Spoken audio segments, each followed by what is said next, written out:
Adliya vazirligi huzuridagi Xadicha Sulaymonova nomidagi Respublika sud ekspertizasi markazi eksperti Ismoil Berdimurodov bugun studiyamizda mehmonlar. Assalomu alaykum. Assalomu alaykum. Ismoil aka xush kelibsiz. Rahmat. Ismoil aka, aynan mana shu siz faoliyat yuritayotgan sud ekspertizasi markazi haqida gapirib bersangiz, umuman markaz tomonidan bugungi kunda qanday ekspertizalar olib boriladi, shular haqida. Avvalo taklif qilganingiz uchun kattakon rahmat. Men mana shu Xadicha Sulaymonova nomidagi Respublika sud ekspertiza markazining hujjatlar kriminalistik ekspertizasi laboratoriyasi davlat sud ekspertiman. Hozirgi kunda bizning markazimiz tomonidan 60 dan ortiq ekspertiza turlari bo'yicha 100 dan ortiq tadqiqotlar amalga oshirib kelinyapti. Bizning markazimiz huquqni muhofaza qiluvchi organlar bilan hamkorlikda ishlaydigan tashkilot hisoblanadi. Xususan sud, prokuratura, ichki ishlar va boshqa huquqni muhofaza qiluvchi organlarning qarorlari, ajrimlari asosida tayinlangan sud ekspertizalarini o'tkazish bilan biz shug'ullanamiz.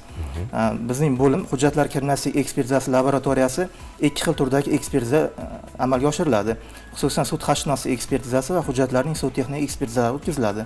Sud xavfsizlik ekspertizasida biz qo'lyozma yozuvlar va imzolarni tekshiramiz, qalbakilashtirilgan holati bormi yoki yo'qligini. Hujjatlarning sud texnik ekspertizasi esa hujjatdagi mavjud nafaqat o'sha qo'lyozma yozuvlar, imzolar, ularning qanaqa usullar, vositalar bilan bajarilganligi, undan tashqari hujjatlardagi montaj alomatlari bormi yoki yo'qligini, undan tashqari muhr va pechat shtamplarni biz soxtalashtirilgan holatlarni aniqlaymiz. Va biz hayotimizning eng muhim qismida baribir o'sha imzolarni chekamiz, lekin mana shu imzolar ham soxtalashtirilgan holatlarini bilamiz. Soxta imzolarni qanday qilib aniqlasa bo'ladi? Soxta umuman imzolarni tekshirish ijrochiga nisbatan aniqlash sud xavfsizlik ekspertizasining tomonidan hal qilingan masala hisoblanadi. Sud xavfsizlik ekspertizasi nafaqat imzolar, qo'lyozma yozuvlarning ham kim tomonidan bajarilganligi, qanday holatda bajarilgani yoki qanaqa jins vakili yoki qaysi qo'l bilan bajarilgan yoki necha yoshdagi shaxs bajarilgani kabi holatlarni biz aniqlaymiz. Soxta imzolar deganda bu qanday imzolarni tushunishimiz kerak.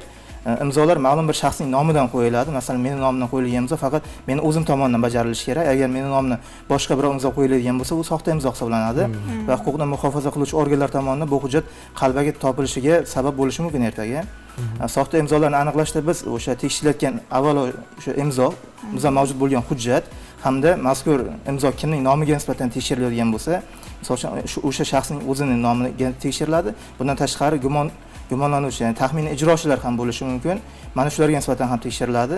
Bunda tekshirish jarayonida biz mazkur shaxslarning imzo namunalarini mazkur tekshiruvchi imzo bilan solishtirish asosida ekspert tomonidan uning maxsus bilimlari bilan huquqiy baho beriladi, ekspertiza tadqiqoti o'tkazilib, bunda o'sha shaxsning o'sha tekshiruvchi hujjat bajarilgunga qadar bo'lgan namunalar, misol uchun agar tekshirilayotgan hujjat 2020-yilda bajarilgan bo'lsa, mazkur shaxslarning 2020-yilgacha bo'lgan boshqa hujjatlarda bajargan imzolari, misol uchun pasport nusxasida yoki pasport olish bo'yicha arizalarida yoki nikohdan o'tishda yoki nikohdan ajralish jarayonida qo'yilgan yozgan arizalarda, undan tashqari ish joyidagi mavjud hujjatlarda yoki o'qish joyidagi mavjud hujjatlarda bo'lishi mumkin yoki arxiv hujjatlaridagi imzolari. Bundan tashqari agar jinoyat ishlari bo'ladigan bo'lsa, jinoyat ish hujjatlaridagi qo'ygan imzolari, agar fuqarolik ish bo'ladigan bo'lsa, fuqarolik ish bo'yicha yozgan arizalari, iltimosnoma, tilxatlari bo'lishi mumkin.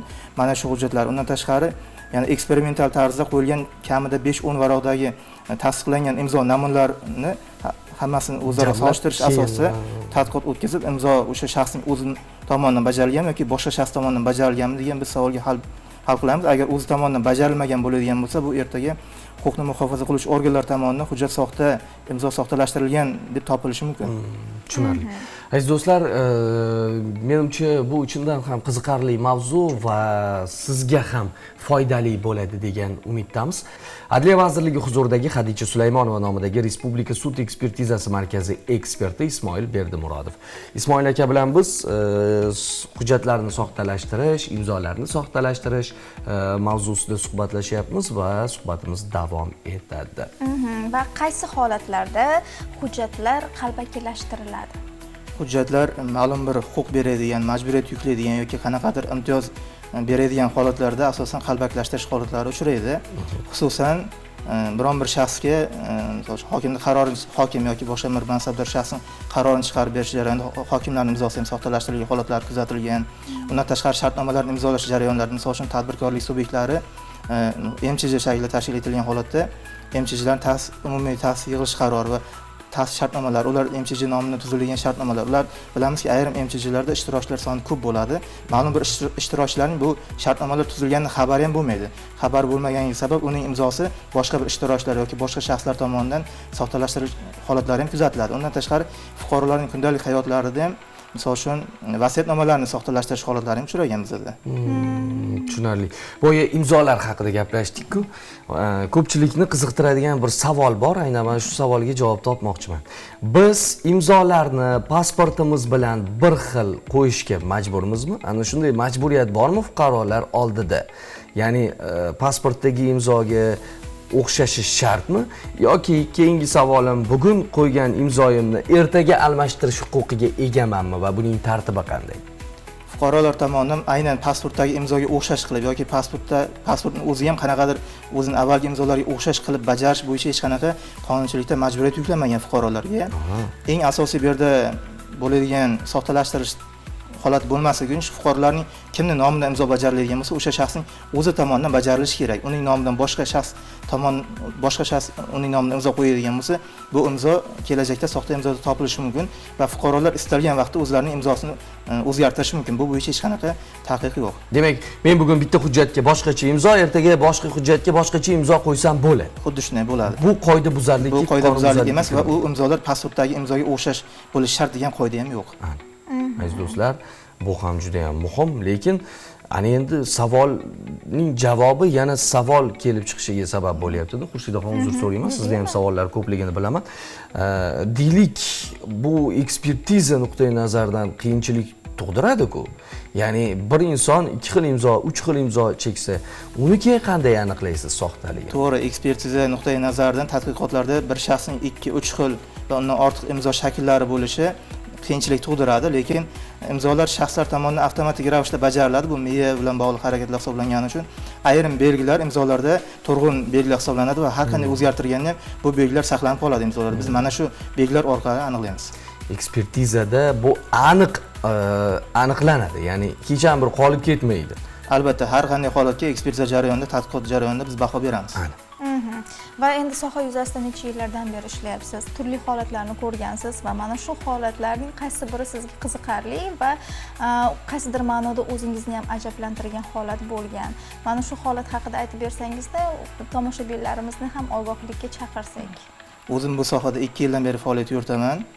Albatta, bizning faoliyat jarayonimizda shu soxta imzolar bilan umuman imzolar va hujjatlarni qalbakilashtirish holatlari bilan bog'liq ko'plab qiziqarli holatlar uchraydi.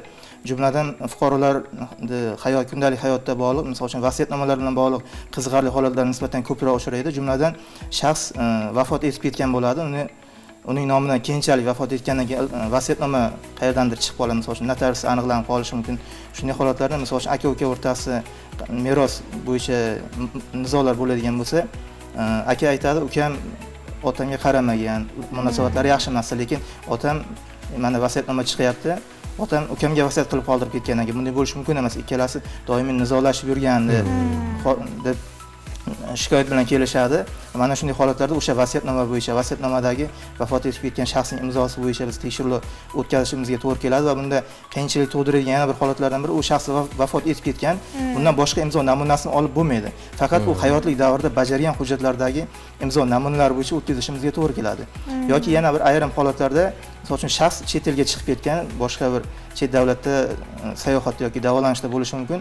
U O'zbekistonda bo'lmagan payt uning nomidan qanaqadir hujjatlar imzolangan bo'ladi va bu holatlar ham ekspertiza jarayoni uchun qiziqarli holatlar hisoblanadi. Lekin juda ham o'xshash qilib bajargan o'sha belgilari bor, lekin bu shaxsning o'zi o'sha vaqtda chet davlatda bo'lgan.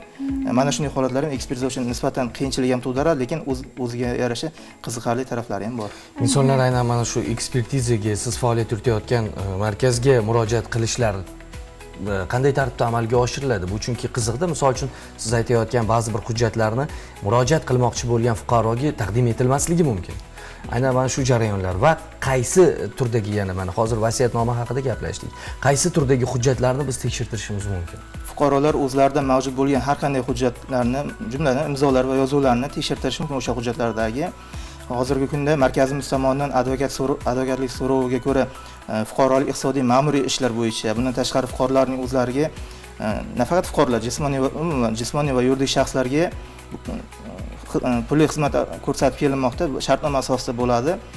Advokatlarga ekspertiza xulosasi fuqarolarga, jismoniy va yuridik shaxslarga mutaxassis fikr beriladi. Bu bo'yicha bizga istalgan vaqtda o'sha qo'ldagi hujjatlarni tekshirtirish bo'yicha murojaat qilishi mumkin. To'g'ri aytdingiz, ayrim hujjatlar boshqa organlar tomonidan fuqarolarga taqdim etilmaydi. Mana shunday holatlarda fuqarolar huquqni muhofaza qiluvchi organlarga murojaat etib, jumladan ichki ishlar yoki prokuratura yoki sud organlariga murojaat etib, o'sha boshqa bir organ yoki boshqa bir shaxsning qo'lida turgan hujjat bo'yicha ekspertiza xulosasi olishda amaliy yordam so'rab murojaat qilishlari mumkin. Tushunarli. Biz sizga studiyamizga kelganingiz uchun minnatdorlik izhor etamiz va albatta faoliyatingizda omad tilaymiz. Qolaversa, tomoshabinlarimizga mana shu fursatdan foydalanib hujjatlarni soxtalashtirish, qalbakilashtirish bu og'ir katta jinoyatlardan biri ekanini yana bir karra eslatib o'tmoqchimiz va buning oxiri albatta voy bo'lishi mumkinligini bilishingizni so'ragan bo'lar edik. Agarki sizda qandaydir bir hujjatlar borasida shubhangiz bo'lsa, bajonidil mana Ismoil aka faoliyat yuritadigan markazga murojaat qilish imkoniyatiga egasiz. Sog' bo'ling, salomat. Sizlarga ham taklif uchun kattakon rahmat. Tashakkur.